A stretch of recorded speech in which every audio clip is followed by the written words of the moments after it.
Great pleasure to meet you here in Berlin, Denzel Washington.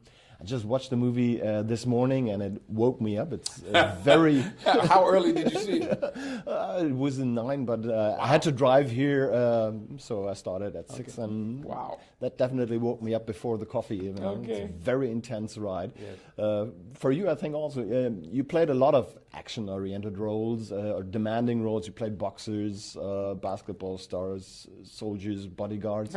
How do you rate this movie in terms of difficulty on the physical side? On the physical side, you mean the physical? I don't know. I'm trying to think of. Well, see, the thing is, if you do your work, your homework, if you're prepared ahead of time, you know. And I love to box. I've been boxing for 20 years. So if you've been working out, by the time I got to South Africa and started working with the fight guys and learning their style, very dirty physical style, I was already in good shape, so it wasn't as hard. So I wouldn't say it's any less hard, or it would be hard if I didn't get in shape first. Now the day, like there's the fight I have with the guy when I fall through the roof, and that fight was a very, very tough, you know, physically demanding, but no more so than the hurricane or something else like that. You still couldn't prevent an injury that you sustained. Oh yeah, I got during hit. shooting. Yeah, it happens. It happens. Yeah, no problem. Did you ever get in a fight in real life? Yeah, of course. You had to... Yes, Yeah? I did. Yeah. Okay.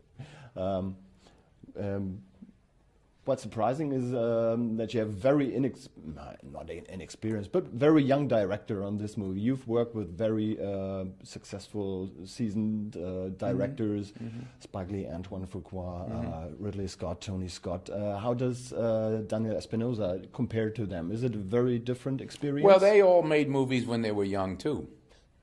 You know, they didn't just come out and they were suddenly 60. You know, Tony and Ridley have been making movies a long time. Spike made some of his best movies in his 20s. You know,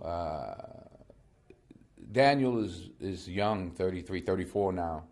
I guess he must have been maybe 32 when I met him, 33. But I saw his film, and the films, just age has nothing to do with it. You can be 70 and have done great movies and still stink, you know. But he made a very good movie in a very unusual style.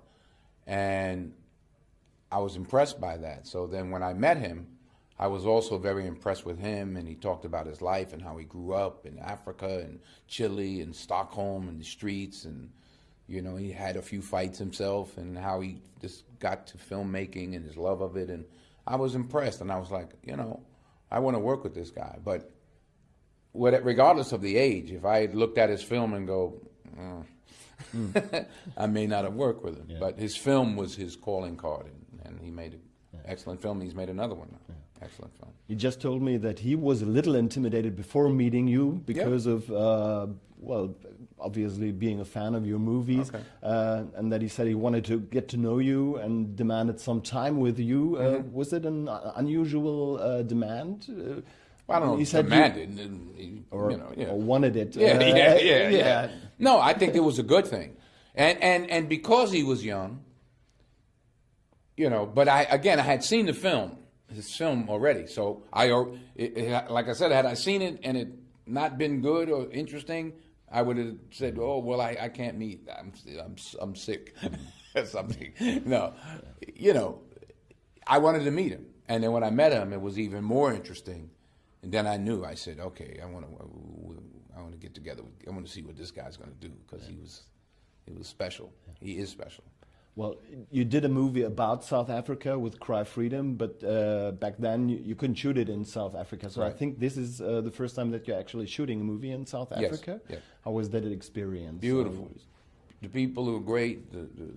It's such an unusual country. It has so many different and Daniel found unusual places. We were in all kinds of locations, out in the farms, in the wine country, down by the ocean, and into townships. And like there's a scene where he puts me in the trunk.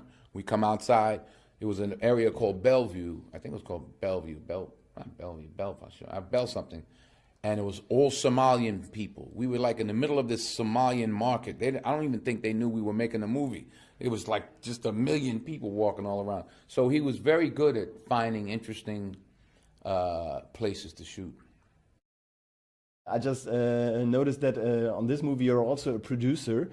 You produced not that many, I think 4 or 5 now. Okay. How do you pick the movies where you say, I'm going to produce that, I'm going to get more involved? Well, I think Book of Eli I produced, and then this one, because, and not so much I say I'm gonna produce, but I knew that I was going to be spending a lot of time before we started shooting.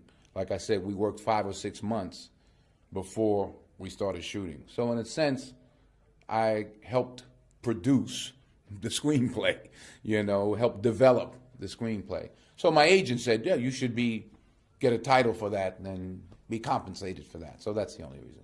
I didn't come into the movie and go, I'm going to be a producer. It was as a result of the work we were doing.